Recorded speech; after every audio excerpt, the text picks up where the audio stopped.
circula por el negro y atraviesa el azul, o circula por el azul y atraviesa el negro, el coeficiente de inducción mutua da lo mismo.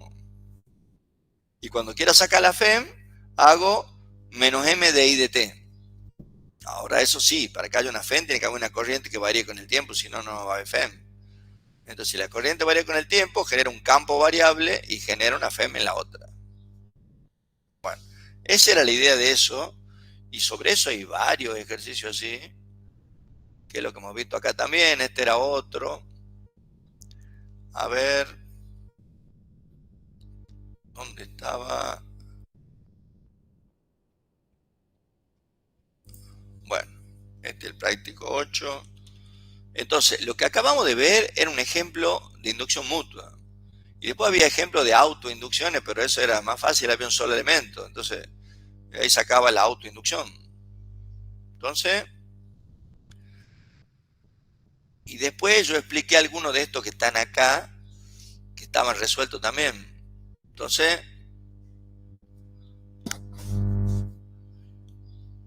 la FEN autoinducida en la bobina, si yo tengo un solenoide como este.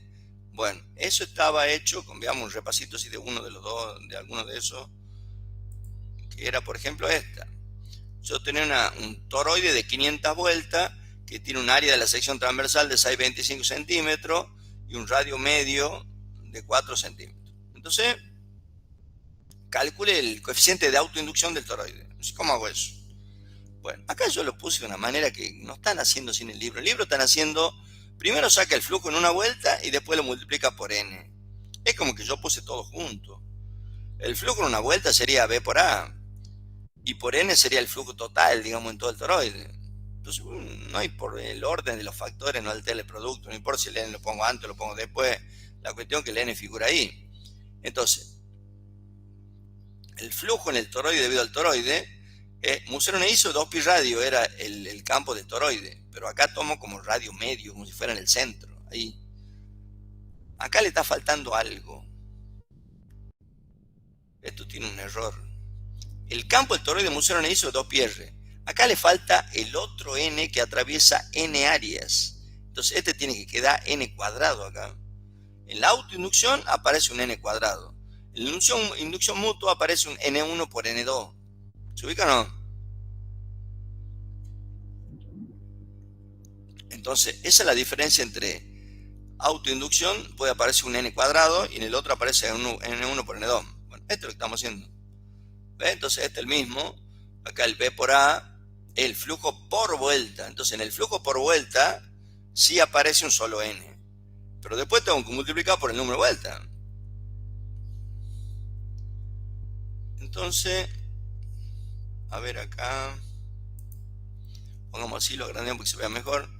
Lo que yo estoy explicando es justamente este. Muchos de los problemas que están en el práctico están en los libros. Algunos en el CIER, otros en el RENI, otros en el TIPLE, pero están resueltos ahí. Lo que pasa es que por ahí no basta solo con leer lo que uno ya lo va a entender. Vamos explicando un poquito.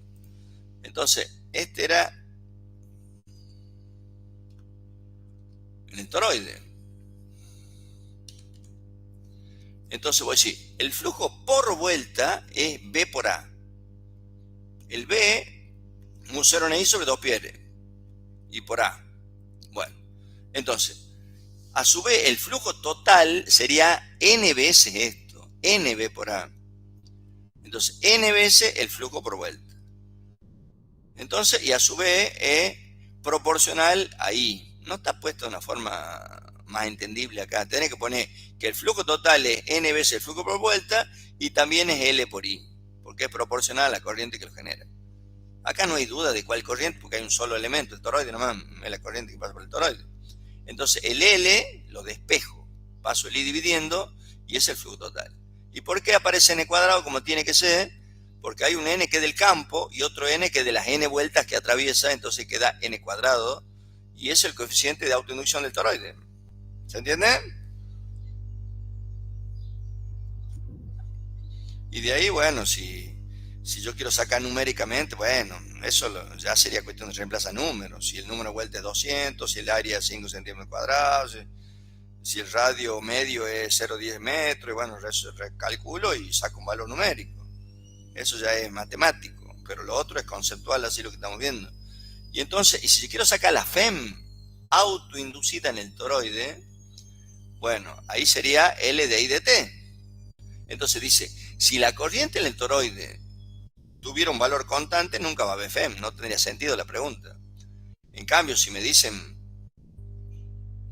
por ejemplo, cuando yo saco la inducción mutua, no depende de la corriente, porque en la fórmula de flujo aparece el I, y acá estoy dividiendo en I, entonces los I se van.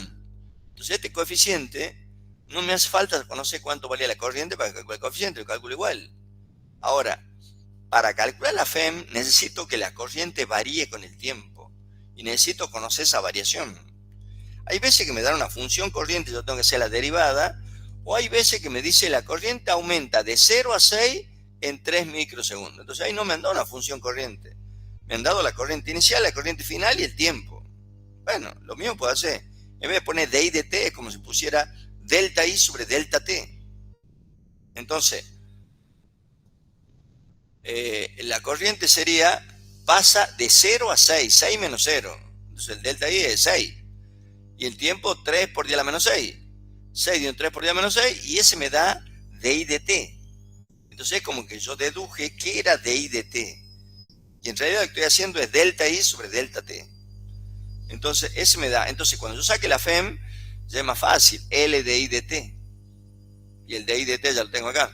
Entonces reemplazo y saco la FEM generada. Entonces estamos viendo un problema de inducción mutua y un problema de autoinducción. ¿Se entiende? Sí, profe. Entonces, en uno estamos viendo que había dos bobinas, que uno circulaba corriente, estaba acoplada con la otra, había una inducción mutua, y uno estamos viendo un toroide solo. Entonces ahí solamente hay autoinducción. O sea, la corriente circula por lo devanado del toroide, y eso genera un flujo por vuelta, el flujo total es multiplicado por las n vueltas, y el flujo total es proporcional a la corriente, L por I, y lo divido en I, saco el L. Eso es lo primero que hicimos. Y segundo, la FEN es L de I de t, entonces debería conocer la variación de la corriente, que es lo que me dan de dato acá, en función del tiempo, y ahí saco la FEM. Bueno, ese era autoinducción, y el tema anterior era inducción mutua. Entonces está bueno estos dos porque, primero que están en el libro, digamos, uno lo puede ver ahí, y uno es la inducción mutua tipo bobina de Tesla S, y el otro la autoinducción en un toroide solo. ¿Se entiende? Bueno, creo que ya la tienen en la foto igual. O sea, es a las dos. Esa era la otra. Y bueno, ahí lo tenemos. Entonces, lo importante es que uno lo entienda, porque lo puede tener a la foto y no entiende nada igual, digamos. Entonces, sigamos viendo.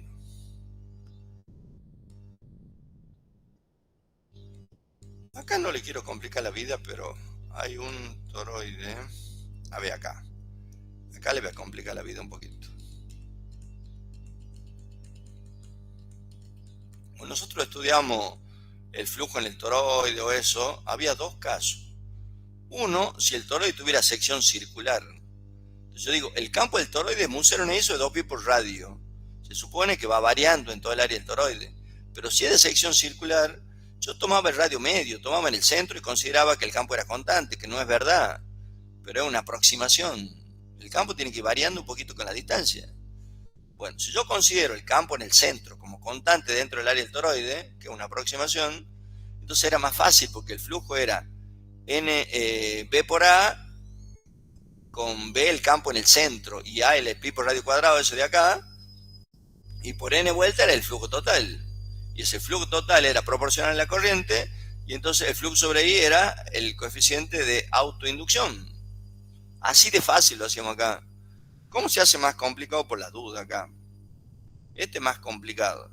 Este yo tengo un toroide de sección rectangular que tiene una altura h y una base acá. Y dice un radio interno y un radio exterior. Entonces, como el campo es mu 0 n i sobre 2 pi r, en todo el área el campo va variando con la distancia. O sea, en cada punto del área tiene una distancia distinta hasta el eje del toroide, hasta el centro del toroide. Entonces, por eso esto se hacía como integral. Entonces yo al campo lo ponía mu 0 n i sobre 2 pi r y por dA. O sea, tomaba un rectángulo diferencial, sacaba el campo diferencial en ese rectangulito, que sería B por dA, el área chiquitita esa, y por N por el número de vueltas, pues sea flujo total. Y entonces yo decía que dA era H de R. Este pedacito lo llamamos diferencial de longitud de R, la base del rectangulito, y H la altura. Entonces el dA era H de R. Entonces cuando yo quería resolver, tenía que ser una integral, no me quedaba otra, porque el campo no valía lo mismo en todos los puntos del área. Tampoco era tan difícil, porque yo saco afuera un 0, n, el i, el otro n, ya queda n cuadrado, el h, 2pi, y queda una integral fácil de r sobre r, que es el logaritmo neperiano. Entonces tampoco es tan complicado tampoco.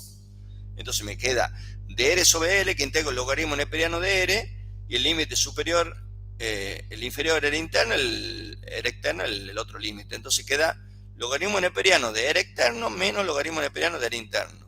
Eso es logaritmo del cociente y listo. Y entonces esa constante que acompaña la corriente o el flujo sobre I es el coeficiente, el de autoinducción del toroide. Entonces, pues, ¿y cuál va? ¿Este o el otro? Bueno, si tomo radio medio me sale más fácil porque no hago integrales.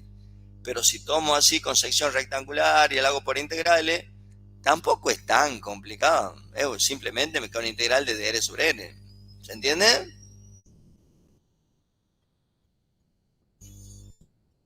Y ahí digo, bueno, el flujo igual a L por I, entonces la F menos L de I de T y saco. O sea, lo demás sigue igual. Entonces, yo digo, ¿cuál es la diferencia entre el caso este que estamos viendo acá y el caso que está acá? Que este tiene sección circular, entonces sería imposible hacer una integral porque el H se va variando. No puedo hacer un rectangulito acá porque estos son todas alturas distintas. Se me complicaba mucho acá. Entonces ahí se tomaba radio medio directamente y consideraba que el flujo era constante, era B por A en el radio medio, lo calculaba al campo. Entonces lo hacíamos así y era mucho más cortito, no tenía que integrar nada y ya sacaba así y este es el M. En cambio, de la otra manera, tenemos que hacer la integral, pero que tampoco es tan difícil. Y llegamos a eso. ¿Se entienden los dos? Sí, profe. Y la otra cosa que yo había explicado acá era eso de si el área era más chiquita, igual o más grande. Entonces por ahí a veces uno tiene que tomar la área efectiva, entonces para eso explicábamos esto. Si la bobina de arriba era más grande, no importa, entonces tomo el área de la más chiquita, pero el número de vueltas de la que está atravesando, de la que me interesa. Bueno, eso es lo que veíamos ahí. Y la otra cosa era, por ejemplo, para que haya FEM, tiene que haber una corriente que varíe con el tiempo. Hace rato era una constante por T, ponele así. Bueno, para cada tiempo tiene un valor distinto el campo. Y hay veces que la corriente tiene I0 coseno. Bueno, eso también es una corriente en función del tiempo. Entonces, cuando yo haga el D y dt, me queda I0 seno por omega. Acá está mal, acá tengo que decir I0, la derivada de coseno es menos seno. Entonces, ahí hacíamos entonces la derivada y me salía la FEM. Y podemos hablar de FEM máxima, si una función seno. Que es cuando seno vale 1, tiene el valor máximo de la FEM. Y si tuviera una resistencia, me dice calcula la corriente, yo hago la FEM sobre R. Así hacíamos la corriente. ¿Se acuerdan de eso? Bueno, esos son los problemas de ahí y eso es el otro de acá. Bueno, esto no le quiero complicar la vida, pero es que, por ejemplo, esto es un problema de inducción mutua donde la corriente circula por el cable y atraviesa el área del toroide. Entonces, el campo del cable por el área del toroide es un flujo en el toroide. Y entonces yo puedo sacar una FEM inducida si la corriente variara con el tiempo, digamos, en el alambre. Entonces yo digo, el flujo en el toroide debido al alambre sería campo del alambre por área del toroide, sería el flujo por vuelta. Y por el número de vueltas sería el flujo total, digamos, en el toroide. Ese flujo es proporcional a la corriente del alambre, que es lo que está generando, y ahí saco el M, digamos, es el M. Ahí estoy tomando radio medio también. Ahora, ¿y qué pasa? Esto no hay casi, pero yo le digo como comentario nomás. Si además de circular corriente por el cable, circulara por el toroide también. Y entonces habría dos flujos. El flujo en el toroide debido al cable, más el flujo del toroide debido a sí mismo. Entonces yo tendría el flujo en el toroide debido al alambre más el flujo del toroide debido a sí mismo. En el toroide debido al alambre es M por I, eso es inducción mutua. Y el flujo en toroide debido a sí mismo, eso es autoinducción. Entonces ahí se me complica porque aparecen los dos, inducción mutua y autoinducción. Nosotros muchas veces decimos, hay corriente en el cable, pero no circula corriente por el toroide. Entonces solamente hay inducción mutua. Pero en el caso general que circularan corriente por los dos, bueno, puede haber las dos cosas. El flujo propio y el flujo debido al otro, al alambre, en el toroide. Y lo mismo pasa con la FEM. Si las corrientes, encima que hay corrientes, variaran con el tiempo, bueno, puede haber una gen generada porque la corriente en el cable varía con el tiempo. Pero también puede haber una FEM generada porque la corriente en el toroide variará con el tiempo también. ¿Se entiende todo esto que estoy poniendo acá? Bueno, no quiero que se mareen por eso, porque muchas veces hay corriente en uno solo de los dos, entonces no tengo que hacer todo este lío. Pero este sería un caso donde si circulara corriente por los dos, entonces habría dos flujos, digamos ahí, en ese caso. Entonces ahí diferenciamos lo que es autoinducción de lo que es inducción mutua. La corriente que circula por el toroide tiene que ver con la autoinducción, porque si variara, generaría un flujo variable en el toroide y generaría FEM. Y la corriente que circula por el cable, por el conductor recto, también crea un campo que pasa por el toroide. Y si la corriente varía con el tiempo, ahí crearía una inducción mutua, porque el campo lo crea el cable y atraviesa el área del toroide. Eso también genera una FEM. O sea, los dos pueden generar FEM. ¿Se entiende? Bueno, al último dice, si alguna de las corrientes fuera constante y la otra variable, pues la que tiene corriente constante sí produce flujo, pero no produce FEM. O sea, flujo va a haber, pero como el flujo no va a estar variando porque corriente constante, la FEM hace cero. Entonces, supongamos, en el cable circula una corriente que varía con el tiempo. Y en el toroide circula una corriente constante. Bueno, los dos van a construir el flujo. Pero cuando quiera sacar la FEM, si en el toroide circula una corriente constante, la contribución del toroide a sí mismo va a ser cero, porque el de I de T va a ser cero porque la corriente es constante. ¿Se entiende? Bueno, es un panorama general de inducción mutua, autoinducción y todo eso que estamos viendo ahí. Entonces, el otro tema que va así acá, a ver, bueno, saliendo de esto, que este me pareció un tema medio denso, así medio bien, habría que verlo bien, y eso estamos viendo acá. El otro era en el práctico, a ver acá, esta parte de arriba, que nosotros decíamos que se genera FEM porque puede ser que varíe el campo, pero también puede ser que varíe el área, o puede ser que esté girando en el tiempo, en un montón de casos puede pasar que haya una FEM. Entonces, estos eran los casos que variaba el área, digamos, de ahí. Entonces, fíjense este, por ejemplo, el de arriba, que yo tengo una varilla móvil que se mueve hacia la derecha. Y hay un campo magnético entrando al pizarrón. Entonces, cuando esto se corre hacia la derecha con velocidad v, se agranda el área. Si se agranda el área, aumenta el flujo porque el campo es el mismo, pero en un área más grande. Entonces el flujo está aumentando. Si el flujo está aumentando, se genera una FEM.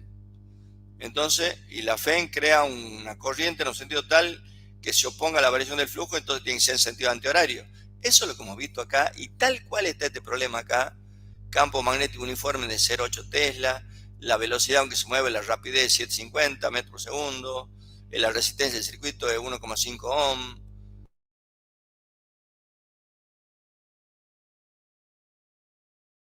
Veamos resuelto el problema, un problema resuelto y veamos de ahí.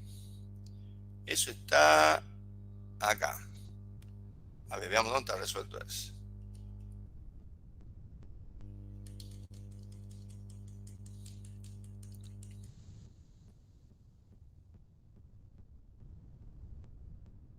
Pues nosotros habíamos estudiado las variaciones de flujo, todo eso por acá.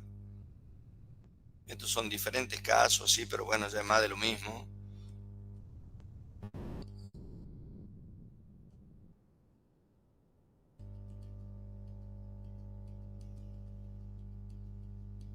Ah, y después les quería mostrar de la cúpula, eso me voy al último. Pero bueno, a ver, terminemos de ver acá lo que yo quería mostrar.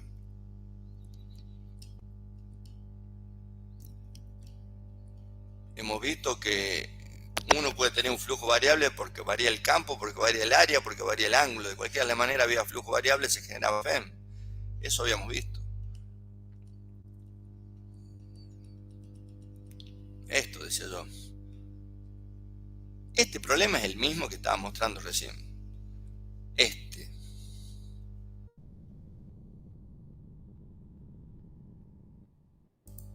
Era este, ¿ven? Ese que tiene una velocidad para acá de 750, que el largo es de 50 centímetros, que el campo era 0,8 Tesla. Bueno, es el que estamos viendo ahora. Entonces lo veamos acá. Eso. Entonces es esto. Entonces yo decía, el flujo a través del área este es el campo por el área. Un montón de veces yo estoy sobreentendiendo y no se pone que es por coseno de cero, porque el flujo es B por A por coseno de alfa. Pero si el campo entra perpendicular al área, siempre está en la dirección de la normal, entonces el ángulo es 0 grados con la normal. Entonces sería B por A por coseno de cero, no lo estoy poniendo eso. Coseno de cero vale 1. Bueno, y de ahí, ¿qué es el área? Bueno, el área es un rectángulo de base por altura, el lado por el lado, ¿sí? Bueno, este lado, como se está moviendo, le llamamos genéricamente X, porque en cada instante va a tener una distancia distinta, porque se va corriendo. Entonces le ponemos X al lado ese. Entonces el área era L por X, y B por L por X sería el flujo. Para generar FEM, tiene que haber un flujo variable con el tiempo. ¿Y por qué varía? Porque el X está variando, porque se está alejando. Entonces yo hago la variación del flujo en el tiempo menos BL de X de T. La derivada del flujo y la derivada de X acá. Y de X de T me da la velocidad cuando se está moviendo la barrita. Entonces esa es la FEM de movimiento BL por B, menos BL por B. Voy a decir, ¿cuánto vale? Y bueno, tengo todo. Tengo el campo 0,8 Tesla, el largo este vale 0,50 metros y la velocidad va a 750 metros por segundo, entonces saco el FEM, 3 voltios. Bueno, es el valor de la FEM. Supongamos que la pregunta fuera, ¿y qué sentido tiene la FEM esa? ¿O qué sentido tiene la corriente que genera la FEM? O sea, ¿dónde? ¿En todo el cuadro o en la parilla vertical nomás? Bueno, las dos cosas. Bueno, entonces, la FEM tiene que tener un sentido tal que genere un campo hacia afuera, que se oponga al que había, porque el que había está aumentando porque aumenta el área. Entonces, sí o sí, la corriente circula en sentido antihorario. Cosa que si yo pongo los cuatro de la mano en sentido antihorario, el campo se genera hacia afuera. Ahora, si la pregunta era, ¿y para dónde circula la corriente por la barra esa vertical? Ahí podría decir hacia arriba. Porque yendo hacia arriba por ahí termina siendo un sentido antihorario y generando el campo para afuera. Pero en esa parte circula hacia arriba. Entonces, eso es lo que se ve acá. La corriente fluye en sentido antihorario, de modo que genera un campo hacia afuera de la página que se opone al aumento de flujo. Muy bien. Ahora, si la resistencia del cuadro era 1,5 ohm, pues sí, entonces ¿cuánto va la corriente que se generó ahí? La corriente inducida esa. Y bueno, FEM sobre R. Entonces el saco y me da 2 amperes. Bueno, ahora, sobre esta barrita donde empieza a circular la corriente, como está inmersa en un campo externo que está entrando a la hoja, entonces aparece una fuerza magnética. Entonces ya de paso vemos el caso de fuerza. Y L por B se llama la fuerza sobre cables conductores. Y L por B. Entonces I vale 2 amperes, L vale 50 centímetros, o sea 50 metros, y el campo 0,8 Tesla. ¿Y por qué por seno de 90? Bueno, porque I L por B por seno del ángulo. Y el ángulo entre la corriente y el campo que está entrando a la hoja es 90 grados. Entonces esa es la fuerza. Ahora, ¿esa fuerza qué dirección y sentido tiene? Bueno, ese es con la regla de la mano derecha. Si yo voy desde la corriente apuntando para arriba hacia el campo que va para adentro, la fuerza a la izquierda. ¿Se entiende eso? Entonces ahí te das cuenta que la fuerza tiene una dirección tal que se opone al movimiento de la barra. Si la barra estaba yendo a la derecha porque tenía velocidad a la derecha, la fuerza va a la izquierda, como que se opone a la fuerza que aparece en la barra esa. Y puede pasar al revés, que la barrita vaya hacia la izquierda, se achique el área, bueno, la fuerza vaya a la derecha si fuera así. O sea, eso también se puede ver. O sea, si la velocidad va a la izquierda, la fuerza me va a dar a la derecha. Entonces, eso es lo que vamos viendo de acá. Entonces, ahora, otra cosa que dice ahí, lo veamos acá el problema, acá.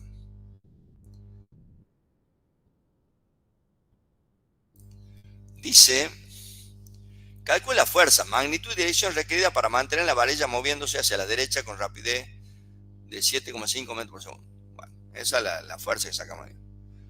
Entonces, ahora dice, compare la tasa con que la fuerza efectúa trabajo mecánico con la tasa que en el circuito. ¿Qué es eso?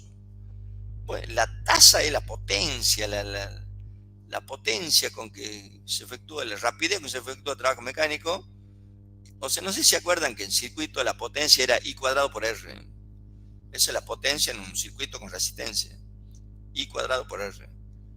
Bueno, y la potencia en mecánica, cuando hacemos física 1, a veces también es trabajo sobre tiempo.